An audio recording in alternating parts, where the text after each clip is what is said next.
So hi hello ನೋಡ್ರಿ, ಎಲ್ಲರೂ ಹೇಗಿದ್ದೀರಾ? ನಾನಂತರೂ ಚೆನ್ನಾಗಿದ್ದೀನಿ.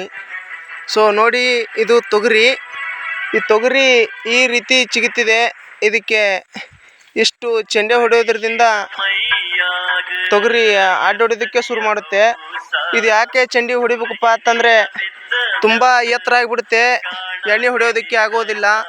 ತೊಗರಿ ಈ ರೀತಿ ಹೀಗೆ ಕೂಡಿಬಿಟ್ಟಿದೆ, ಇನ್ನು ಕಾಯಾದರೂ ತುಂಬ ಕೂಡುತ್ತೆ. ಅದಕ್ಕೆ ಈ ರೀತಿ ಚೆಂಡಿ ಹೊಡೆಯೋದ್ರಿಂದ ತೊಗರಿ ತುಂಬ ನಿಮ್ಗೆ ಇಳುವರಿನೂ ಜಾಸ್ತಿ ಬರುತ್ತೆ. ಅದಕ್ಕಾಗಿ ಎಲ್ಲರೂ ತೊಗರಿ ಚೆಂಡಿಯನ್ನು ಹಿಡಿಬೇಕು. ಇದು ಯಾರ್ಯಾರು ತೊಗರಿ ಇದೆ ಅಂತ ಅವರಿಗೆಲ್ಲ ಶೇರ್ ಮಾಡಿಬಿಡಿ ವಿಡಿಯೋನ. ಮತ್ತು ಇದು ತೊಗರಿ ಇಳುವರಿ ಹೀಗೆ ಮಾಡೋದ್ರಿಂದ ತೊಗರಿ ಇಳುವರಿ ಜಾಸ್ತಿ ಬರುತ್ತೆ.